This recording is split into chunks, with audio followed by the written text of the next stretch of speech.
Hey folks, Quill18 here, and welcome to the continuation of my Europa Universalis 4 preview.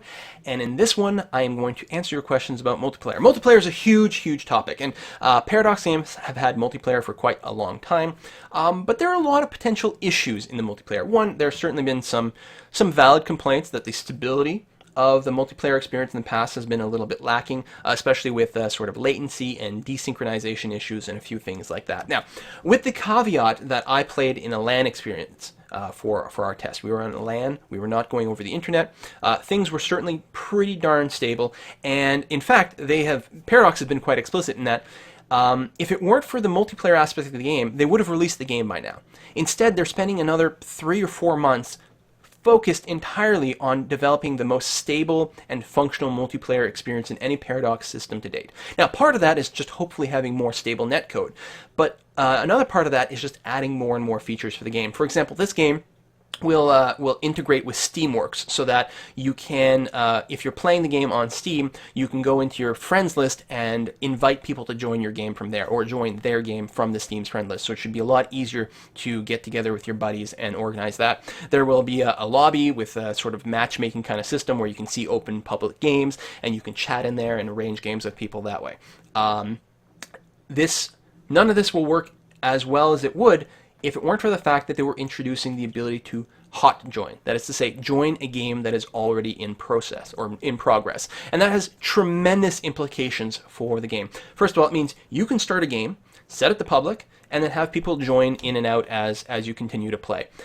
If a human-controlled nation, if that person disconnects or leaves the game for any reason, the AI will take over. So, I mean, if you're playing with a group of friends, then if someone disconnects because their internet fell out or their game crashed or something, maybe you'll just pause and wait for them to reconnect. But in these sort of public games, you can kind of keep going with the flow not too badly, because if someone drops out, an AI will keep running the country. So it's not like the armies will just stop moving or, people will stop spending money. Things will keep going in a reasonable fashion. And if people reconnect to the game, well then great and wonderful. What was funny is the media or the press releases about the multiplayer that Paradox have been putting out have included some pretty kind of tongue-in-cheek digs at both themselves in the past, but also other gaming companies. For example, they will include LAN play, the ability to do direct connections over IP, and dedicated standalone servers so that you can run servers in sort of a proper and more effective manner. These have all been promised, and it should lead to what... Well, there's no doubt about it. If they can deliver on all these promises, it will by far be the best multiplayer experience in any Paradox games to date. Even if there are stability issues, even if people sort of crash, then, at release especially, because games at release often still release with a few bugs here and there, although Paradox has done a really good job. Crusader Kings 2 was remarkably stable and remarkably balanced at release. The thing is, Paradox is now grown enough as a company that they can have a dedicated quality assurance staff testing these things all the time, which is why Crusader Kings 2 was released much higher quality than any previous title from Paradox in the past, and EU4 should be hopefully even more so. Certainly much more stable and balanced than any previous release before Crusader Kings 2. They're a very different company than they used to be. And so even if there's a little bit of those sorts of crashy issues or disconnection issues, the ability to re-hot join is going to patch over a lot of those woes. We'll have to see how stable that is going forward. Again, when I played in my multiplayer event, it was in a LAN setting, and in fact the hot join hadn't been complete yet. So I wasn't able to really experience firsthand how everything worked in terms of stability over the internet, and also how hot join works in practice. But I like the idea that I can just start a game, I can set it and say it's friends only, and then people see me on Steam, they can jump in my games and take over as friends and beat me up or something. Okay, maybe that last part is less cool. But other than that, hopefully it will be pretty good. This video is short enough, we can put in a few other questions.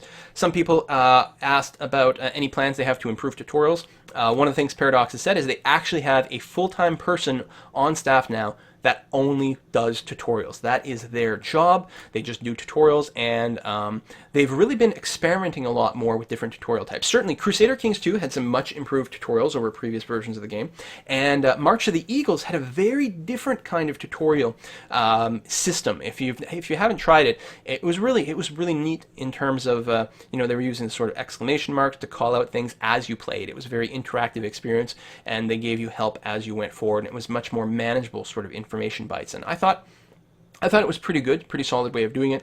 And with EU4, they're going to continue to try to evolve their tutorial system. I think the fact that they have a dedicated person, that's their job, probably has pretty high promise, hopefully. Luckily, EU4 I think is a little bit more intuitive than EU3, but it'll remain to be seen. So I haven't actually played with the tutorials, but they're very well aware of the importance of the system, and they're investing in that.